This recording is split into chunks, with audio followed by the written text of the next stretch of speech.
She stepped down from the carriage, and the first words slipping from her lips were harsh. "Oh, goodness, please say that isn't my intended." The midday blaze scorched above Cheyenne Depot. Amelia Thorne froze in place next to her valise. She gazed at the lanky fellow awaiting her by the pillar. A fellow with silver threading his whiskers, weather lines etched deep into his features. A fellow who appeared double the years she'd pictured from those notes. She murmured once more, "No, this can't be him." Ethan Hale observed her response without a grin. He doffed his hat with composed grace. "Miss Thorne, welcome to Montana territory." Amelia blinked fiercely. She'd passed 2 months fantasizing about a youthful wrangler with sturdy limbs and a winsome smile, a soul who fit the affectionate phrases he'd penned. But the gentleman before her resembled an aged spread tail spinner who ought to be spinning yarns by the hearth, not welcoming a fiancé from Boston. She bent toward her valise and grumbled just audible enough for him to catch. "He resembles somebody different, somebody mature." Ethan hoisted her valise with a single grip, his tone even. "I'll escort you homeward now." The phrase struck her fiercer than the swelter. She hurried to stride alongside him. "Wait a minute, you're Ethan. Ethan Hale, the one who crafted all those spirited missives, the one who spoke of taming feral mustangs and pursuing tempests." Ethan inclined his head. "Every bit accurate." Amelia gaped at him in astonishment. "Spirited missives? But you appear like you belong in the cool shadows with a chilled beverage and a swaying seat, not pursuing aught quicker than a rolling burr." He halted at the buckboard, his gaze fixed on hers. "Does my years trouble you, Miss Thorne?" She replied sans hesitation. "Your years? Your countenance? Your whiskers? You're all of it. Yes, a major issue." Folks nearby pivoted to overhear. A handful of drovers cleared throats into their palms. One lady wagged her head. Ethan showed no response. He merely aided her aboard the buckboard with serene poise. As they departed the depot, she persisted with her reckless remarks. 48 is ancient for a spread hand. Can you truly manage all the labor you described, or did another soul handle it in your stead?" Ethan urged the team onward, his chin set. "You'll see the reality shortly, Miss Thorne." Amelia peered out over the boundless plains. Not the fellow she'd envisioned, not the existence she'd anticipated. Yet a hint in his tranquil timbre, a nuance in how he gripped the line sans strain, made her ponder. Had she assessed too swiftly? She breathed the query that would trail her to the spread. What sort of fellow did I consent to wed? And what if he's not the one obliged to demonstrate a thing? Amelia uttered not another syllable en route to the spread, but her musings roared loud enough to rattle the bench beneath her. The buckboard trundled over the vast grasslands, blades swaying in the sultry gust, and every instant she peeked at Ethan, she spied the identical sight. A fellow overly seasoned, a fellow distant from her desires. Upon arriving at Hale Spread, she expected something modest and weary, perhaps a shed with a duo of hens. Instead, she found a sprawling domain, long barriers, sweeping meadows, and stalks shifting like swells under the glow. He dismounted the buckboard with a faint huff. He shrugged his shoulder once, akin to a laborer who'd endured a long span already. He shouldered one hefty grainback. His respiration deepened a touch, as any toiler's might. He eyed the spare bag and resolved he'd retrieve it post a brief respite. Her eyes broadened. That bag seemed heavier than her whole baggage. She strove not to gawk, but the fellow bore that burdensome bag as if it were merely another slice of his routine. She endeavored to feign indifference. "Clever trick. Do you pull that off frequently?" Ethan cast her a brief glance. "Daily." He deposited the bag, then strode toward the enclosure. A colt within bucked and plunged, dirt swirling all about. Amelia inquired why nobody assisted. One of the crew chuckled gently. "Ma'am, that colt won't permit anyone near save the foreman." Before she could probe any further, Ethan unlatched the barrier and entered. Just advanced serene and hushed, as if unaware of the hooves slashing the breeze. Amelia inhaled sharply as the colt barreled at him, but Ethan sidestepped and snagged the lasso with a flick of his arm. The colt wheeled. Ethan remained firm. Dirt billowed and daylight glinted off his spur, and for a moment, Amelia forgot to breathe. Her tone emerged faint. "That's unnatural for a fellow of your vintage." Ethan even curved his lips a tad. "Vintage halts not prowess, Miss Thorne." She watched him guide the colt in languid loops, murmuring to it in a gentle, deep murmur, near like a sire soothing a willful offspring. It took a considerable spell for the colt to calm. Perspiration drenched Ethan's blouse, and his palms trembled faintly from the exertion as he kept the lasso taut. Amelia noticed his labored breaths, and it made him less a myth than more a mortal who toiled past discomfort because he had scant alternative. A combined amount of astonishment and yet something graver, respect. She hated it. To shatter the sentiment, she gestured at the splintered stretch of barrier that looked like a chore for 3 souls or a pair of vigorous youths. Ethan secured the colt and approached. With an effortless thrust, he elevated the ponderous post. Amelia gulped. Well then, perhaps the notes weren't overstated after all. Ethan regarded her. "Told you, you'll behold the reality." And she did. Each instant, each duty, each gesture of his palms. But what she overlooked was the silhouette observing them from the bluff. And that silhouette drew nearer. What unfolds when a soul who despises Ethan turns up at the spread, bearing his own schemes for Amelia? The silhouette edged closer, and Amelia sensed it ere she spied the rider. Ethan lifted his gaze from the barrier he mended. His eyes tightened just a smidge, insufficient for alarm, ample for caution. The horseman emerged through the haze with an indolent saunter, lanky, robust, assured in the manner a soul acquires when he reckons the globe owes him a bounty. Ethan addressed him first. "Wyatt." Amelia's inhalation hitched. So this was the soul who'd lurked upon the bluff. Wyatt Kane doffed his hat her way with a smirk that prickled like a scrape on flesh. "Miss Thorne, you're lovelier even than your notes suggested." Amelia batted her eyes in startlement. "My notes? You perused my notes?" Wyatt chuckled. "I penned you as well, recall. Reckon my notes arrived a touch tardy?" Amelia retreated a pace. Aught felt amiss. This soul appeared fresher than Ethan. Aye, but his smirk failed to touch his gaze. Those orbs lingered chill, scheming, keen on matters a soul shouldn't covet. Wyatt pivoted to Ethan. "So this marks your fortunate dawn? A youthful fiancé? A grand spread? Pity you shan't retain either for long." Ethan maintained his timber level. "Depart the grounds, Wyatt." But Wyatt spurred nearer. He inclined toward Amelia. "Why select a soul who appears fit for a veranda spinning old yarns when you might claim one who can truly match your pace?" Amelia sensed her cheeks flame with ire. She parted her lips to retort, but Ethan interposed, his timbre subdued. "Speak not to her thus, Wyatt." Wyatt sneered. "Or else, you aiming to shoo me away?" "Aye. Thaw, you seem wearied already." Amelia beheld the strain mount, dense as midsummer haze. For a heartbeat, she mused if Ethan might strike initial, but he didn't. He composed himself firm at that, resilient, restrained, like a soul with naught to validate, but who will validate it all if compelled. Wyatt wheeled his mount encircling them, his timber wafting over the meadow. "This ground, this lady, this deception, you can't cling to any of it. Ethan, you're yesterday's whisper, and I intend to seize what you can't safeguard." Ethan's mandible clenched. Amelia spied the shift in his frame. This wasn't merely a soul stirring strife. This was a menace, a vow of turmoil.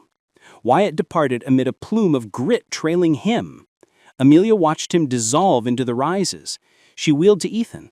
What was that? What does he crave? Ethan peered toward the bluff. All of it. And that was when Amelia grasped it. The serene midday had concluded. The true peril had scarcely begun.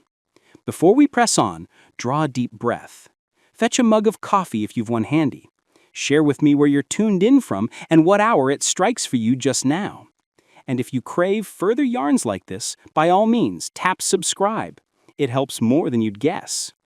Now, permit me to pose this. What happens when a soul like Wyatt resolves to reappear, and he doesn't arrive solitary? Wyatt lingered absent but briefly. Amelia denuded the subsequent midday when the breeze thickened and the stock by the stream commenced fretting. Ethan inspected the south barrier when a sharp crack reverberated over the graze. Not rumble, not a toppled trunk. It was the clamor of stock herded fiercely by one with no claim to them.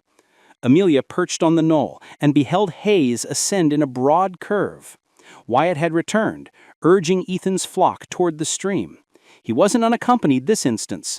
3 horsemen bookended him, their hollers sliced the gale. Ethan dashed for his mount. "Stay here, Miss Thorne." Amelia wagged her head. "No, I'm riding alongside." He shot her a glance conveying volumes, fear, protection, and a depth named yet. They rallied down the knoll toward the uproar. Stock collided amid the stream edge. Wyatt's horsemen persisted, shoving them near the ledge at the remote brink. Ethan vaulted from his mount and flourished his limbs broad. "Back, back, ease along." Amelia spied one bullock bolt free and barrel at Ethan from the flank. She gasped. Sans forethought, she sprang from her mount and clutched Ethan's limb, yanking him from the course just timely. The bullock plashed into the shallow flow instead. Ethan stared at her in dismay. "You might have been injured." Amelia retorted sharply. "Better me than you." Wyatt spurred up with a smirk that chilled her hide. "Well now, seems your new fiancé harbors more spark than I foresaw." Amelia edged behind Ethan. Wyatt dismounted his steed. One of his crew guffawed. "Come on, Chief, show the older how it's managed." Ethan warned him. "Vanish now. Final caution." Wyatt pushed him. "Or what, veteran?" The push sufficed. Ethan lashed out. His knuckles struck Wyatt flush in the mandible. Wyatt reeled backward, stunned that a soul he dubbed elder retained such vigor. Wyatt surged, and both tumbled into the mire. Their blows grew tardier now. Each hurled with greater obstinacy than finesse. Ethan flinched as Wyatt's elbow struck his flank, and for a spell his stance wavered, betraying the decades upon his frame. At length, Ethan seized Wyatt's tunic, but the maneuver exhausted toll. His limbs quivered, and his breath wheezed, yet he contrived to unbalance Wyatt sufficiently to hurl him into the sludge. Ethan declared in a subdued, unwavering timbre, "This domain is mine. This lady belongs not to you, and you will keep distant." Wyatt spewed mire and lurched to his steed. This concludes not. He spurred away with his crew shadowing him. Amelia crouched by Ethan, her palm trembled as she swabbed the mire from his jowl. "You might have perished out there." Ethan regarded her with a stark glint in his eyes. "But you drew me from peril foremost." Amelia's respiration snagged. For the inaugural time she comprehended she craved not a youthful bridegroom. She craved a soul who interposed twixt hazard and those he cherished. But strife had merely retreated, not vanished. Later that eve, Amelia ventured outdoors for breeze. A coarse palm seized her forearm. Her yelp scarce escaped her lips as his spare palm sealed over her mouth. She raked at his flesh till she sensed warm crimson beneath her talons. Wyatt rasped in her ear that she'd rue selecting an elder soul. Ethan erupted through the portal with an antique fowling piece in his grasp, torso bare and still moist with slumber's dew. Wyatt glimpsed him advancing, released her forearm, and retreated toward his mount. "She'll be mine anon." Then he vaulted to the seat and bolted into the gloom ere Ethan could attain him. 2 fortnights elapsed languidly. Amelia absorbed the cadence of the spread, and she beheld Ethan in the modest, forthright instance. She spied how he arched his spine at dawn, how he masked the twinge in his joints, and how he toiled till the task concluded. She bound a compress round his limb one dusk. That night she spied a lengthy cicatrix traversing his back, and learned for the first time how his initial spouse had perished of ague a decade prior. His timber gravelly, as if the reminiscence still seared. His digits encircled hers and held fast, as if dreading she might evaporate too. They conversed till the lantern sputtered faint, and each eve thereafter the gulf twixt them warmed. The dispatch that arrived that eve hailed from settlement, a terse scrawl, scant phrases, but they wrenched the serenity from Ethan's breast. Wyatt had been detained for brawling in a tavern, but ere they confined him, he'd proclaimed to all he'd ride back to the spread at daybreak. He vowed he'd seize the domain, and he vowed he'd claim Amelia too. Amelia sensed a chill quiver course through her, not trepidation, not remorse, a keener edge, a fresh facet. Ethan creased the scrawl and regarded her. If you wish to return to the depot, I'll convey you. I desire not you imperiled. She advanced nearer, nigh enough to discern the fret in his eyes, nigh enough to sense his exhalation. I'm not departing, not post what you enacted for me, not post what I witnessed today. Ethan glanced downward like he required a beat to parse her words. He'd spent years solitary, rousing pre-dawn, laboring till twilight, and never anticipating any to elect him, least of all, alas, half his vintage, who'd once eyed him like an alien from another realm. Amelia brushed his limb. Ethan, you're the sole soul who's ever interposed between me and true peril. I ventured here deeming vintage paramount. Today I discerned its metal that upholds a hearth. At daybreak they readied the mounts, both primed, both resolute, but Wyatt ne'er materialized. The lawman rode forth with tidings that Wyatt had fractured his limb in the tavern scrap. He wouldn't vex any for a lengthy spell. The lawman declared Wyatt had avowed to slashing their barrier and igniting the dried fodder by the outhouse the prior week. He noted the magistrate would confine Wyatt in irons for years, because the next step in his scheme was to torch the main dwelling with them yet within. Amelia exhaled a breath she'd clutched all night. Ethan regarded her with a novel tenderness. You're safe now. She curved her lips at him. I was safe the instant you interposed between me and strife. A se'nnight later, they stood in the modest timber chapel in Cheyenne. Amelia clasped Ethan's hands and uttered sans quiver. I ventured here anticipating a bridegroom from a note. Instead, I found a soul who validated his worth in every instant. I elect you, each day, each cycle. Ethan replied with a timbre steadfast as the domain he cherished, and I elect you, Miss Torn. The assembly hurrahed, and the cleric dabbed a droplet from his jowl. As they strolled from the chapel, the zephyr bore the scent of blades and balmy grit. Amelia nestled into Ethan's flank. Ethan delved into his frock pocket and pulled out a petite argent band, the rims polished sleek by eras. This graced my mother. I never thinked I'd bestow it upon any anew. He eased it tenderly onto Amelia's digit, and his palm lingered a beat longer than requisite. You know, perhaps you were never overly seasoned for aught. Perhaps I was overly callow to grasp what a true soul resembles. And that's the moral veiled within their tale. Sometimes the sturdiest affection arrives not astride a young steed. It saunters measured with silver in its whiskers, ready to interpose between you and the entire globe when the gloaming deepens. Do we assass souls over hastily? And do we permit first glimpses to veil us from true metal? And have you ever misassassed a soul who later proved the sturdiest in your existence? If this yarn stirred aught in you, bestow a thumbs up on the clip. If you savor these soulful frontier fables, I'd be beholden if you tapped subscribe. Now take a draught of your coffee, exhale measured, and share where you're tuned in from and what hour it chimes for you just now.